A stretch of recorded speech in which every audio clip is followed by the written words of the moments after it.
Welcome to the video, ladies and gentlemen. My name is Jalen from Pop Culture Today, and today I'm going to be telling you guys my favorite video games from the years 2010 all the way to 2020. So without further ado, let's hop right into it. Starting in 2010, it is Call of Duty Black Ops. Now, although this wasn't my first Call of Duty I played, that was Call of Duty Modern Warfare. Call of Duty Black Ops was the first Call of Duty game I played that made me fall in love with the franchise. From the amazing campaign with this awesome story to its really fun and kind of simple zombies mode, and even to its really grounded and fun multiplayer mode. Call of Duty Black Ops 1 was a great package, and it was one of my first online experiences I remember having. Call of Duty Black Ops was just fun, and I remember it being very engaging and active for a long time, and it's even still active to today. I hop on occasionally and play some matches with a few friends on PS3, and there's still that following behind Black Ops, and I feel like it's because Black Ops is genuinely a fun and enticing game, and whether you love the story of Black Ops, the multiplayer, or the zombies, there is literally something for everyone in this game. Now, going to 2011, I feel like this is a no-brainer. This should be everybody's favorite game from this year, and that's Minecraft. Minecraft was,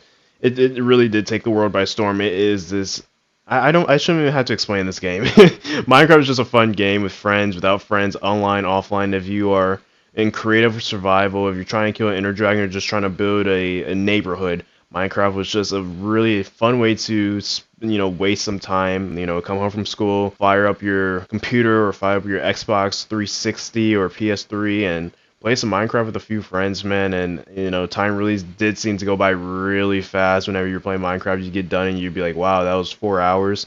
Minecraft is just that type of game that you really lose and immerse yourself into. And with the addition of like Hunger Games and Spleef and stuff like that, Minecraft it was just a really fun game to play back then, and it's even still fun to play now. Now, as far as 2012 goes, it's Call of Duty Black Ops 2. I don't want to come off as like the Call of Duty kid. I don't want to put too many Call of Duty games on this list, but Black Ops 2 was just the perfect continuation to Black Ops. These are easily my two favorite Call of Duty games ever, and Black Ops 2, although the campaign wasn't as great as Black Ops 1 in my opinion, the multiplayer was really fun, although I do prefer Black Ops 1's multiplayer just by a slim margin, and Black Ops 2 Zombies was also really awesome and fun as well, and the DLC content for this game was just amazing. I remember it felt like Christmas came at once every like 3 or 4 months whenever DLC dropped for this game. It was the most fun and engaging time to be a Call of Duty fan. And there hasn't been a time since, after Black Ops 2, there hasn't been a single time where I've been this engaged in Call of Duty. Maybe Black Ops 3, but even then, I feel like I feel like it just hasn't been the same since Black Ops 2. Black Ops 2 was truly the last of its kind, and it was just really fun, and it was a game that was made for the fans, not for the press, not for professional players. It was a Call of Duty game for the fans, and that's one thing I really do miss about the franchise. Now, as far as 2013 goes, the summer got really dark with the launch of The Last of Us. The Last of Us was by far just one of the best video games I've ever played. As far as the story goes and the narrative, this was one of the more serious games I remember playing growing up, and one of the more narrative focused games I remember playing growing up. Naughty Dog has always been the narrative company for me. My first like super heavy story based game I played that I remember was Uncharted 3, which was 2 years before Last of Us came out. So I went in expecting a great game. I love the Uncharted franchise, and I was expecting Last of Us to be just as good, if not better, and it really did exceed expectations. The Last of Us is forever remembered as one of the greatest games of all time, as it should. The Last of Us is just an amazing game, an amazing Sony exclusive. And if you have a PlayStation console and you haven't played The Last of Us, I do not know what you're doing. You got to try it out. You got to play The Last of Us. It is a groundbreaking game. Yeah, the story is just amazing. Now, come 2014, we've already seen the launch of the PlayStation 4 and Xbox One, but this year, in 2014, my favorite game was Destiny. It was one of my first online experiences on my PS4, that in Call of Duty Advanced Warfare. But Destiny was just a really fun game. I wasn't too big into Halo. I love the more traditional Halo games like Halo and Halo 2, Combat Evolved, stuff like that. But Destiny was a better version of Halo, in my opinion, and I know that probably irks a lot of people when I say that, but it was just more engaging for me, and playing with friends was really awesome. Doing raids and stuff like that, really awesome. I never really was huge into looter shooters, and Destiny was by far one of the first ones that really got me hooked. And I remember waking up super early on weekends to play Destiny and try to level my light level and stuff like that and get ready for Trials of Osiris and stuff. And Destiny was really just that game that like everybody had, everybody played, and I really don't know what happened with Destiny 2. I don't hear anyone talk about Destiny 2 like Destiny was talked about back in 2014. But it was just a really fun game. And I remember this game also came out around my birthday. It was like in September, I think this game dropped. So I was really stoked about it, and playing this on PS4 with a whole bunch of new friends and familiar friends was really awesome and cool to experience back then. Now, as far as 2015 goes, that my favorite game from that year is Life is Strange, and this is a really odd one for some people. Want to be like, really, why? But I always love that Telltale style, episodic, storytelling. And Life is Strange, granted, is not Telltale, it's Square, but it was really good. I really did enjoy the story. The characters were really fun and funny to engage with and stuff like that. And although there aren't like that many branching options like you'd come to expect in games nowadays, the story it is what it needs to be. It is a fun high school drama, and it's it's more about the characters themselves and the story itself, and growing relationships with these characters and doing small things to change outcomes in certain scenarios. And Life is Strange is just by far one of the best games I remember playing. A lot of it's really stuck with me. I replay it occasionally, and Life is Strange is just really fun. And I really suggest anyone who hasn't played Life is Strange give it a shot, even if you're not into that episodic style video game. This is really a standout in my opinion. Now, as far as 2016 goes, Uncharted 4: A Thief's End is a no-brainer for me. Like I said earlier with 2013 and Naughty Dog, Naughty Dog is just storytelling geniuses. And Uncharted 4: A Thief's End is a perfect conclusion to Nathan Drake's story. It was very emotional for me to play through this because up until this point I had played Uncharted 3, 1 and 2, and this was just by far one of the it was a good conclusion. And the graphics in this game, I remember the graphics were amazing, and they still hold up. I remember like the fire effects of this game look astonishing, and I really wonder what Naughty Dog has in store for Uncharted fans on the PS5, because with that ray tracing, with that better hardware, we can play at 4K 60 FPS ray tracing. I really wonder what they have in store for us as far as the future of this franchise. But Uncharted 4: Thief's End, just amazing. Amazing game, amazing voice acting, amazing story, amazing graphics. The overall package was awesome, and it's still one of my favorite games today. 2017 rolls along, and there is a sleeper hit called Hellblade: Senua's Sacrifice.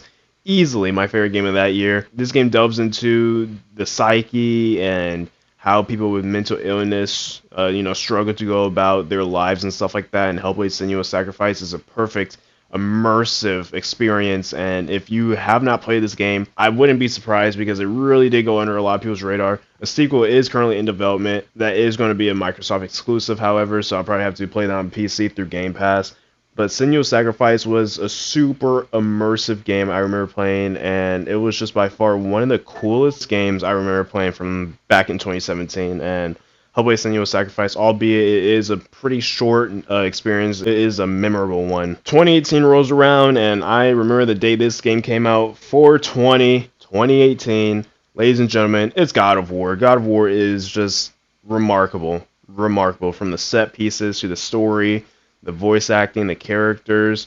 I've been a huge God of War fan ever since I was very young, playing the original games on PS2 and stuff like that, working my way up through PS3, PSP, PS Vita, playing all the games. And God of War was a game I was super heavily looking forward to. And I remember seeing like the original trailers and the original ideas for this game and how it was going to be a huge step forward from, the traditional hack and slash God of War games we had got in the past. And I was super down for it. Everything about this game was amazing. And I was so happy when this game won Game of the Year that year. I was just super stoked. God of War 2018 is by far one of the most amazing and immersive games. The soundtrack's amazing, and there hasn't been a single game that has made me like lose my mind when I saw that it was announced, and God of War 2018 really was that game for me. Now, coming along in 2019 is The Walking Dead final season. Now, as I said with Life is Strange, I love that Telltale style, episodic, storytelling. And Walking Dead, the final season, was once again, like Uncharted 4, the perfect conclusion. No matter what branches or what paths you decide to choose in the previous games and even this game, it was going to be a solid story, and it was just really awesome. And interacting with the little kid and Clementine and even the newer characters, it was something cool, and you really got to see the dark side of some of these survivors and these teenagers and stuff like that. And that years and years have passed from when this outbreak first started, but people are still trying to learn how to cope with it. People are still trying to learn how to live their lives, and that's one thing I really do admire about this game, and something that I don't admire about the TV show is that it puts the characters first. And I mean, early in the earlier seasons of Walking Dead, I did enjoy, but like later on, it really didn't seem like they put the characters first, and that's one thing I do like about Telltale: The Walking Dead, the final season. Now, finally, in 2020, my favorite game of that year was The Last of Us Part 2. Very divisive game, a game that a lot of people hated but never played. But I love The Last of Us. And The Last of Us Part 2 was just an epic continuation, and it is very true to its name, and it is a Part 2. You cannot go into this game without playing the first one. You have to play both of them, even back to back. That would be amazing. I have played both of these games back to back, and it is an amazing story from beginning to end. Very divisive, as I've said. The story's not for everybody. It definitely takes a special.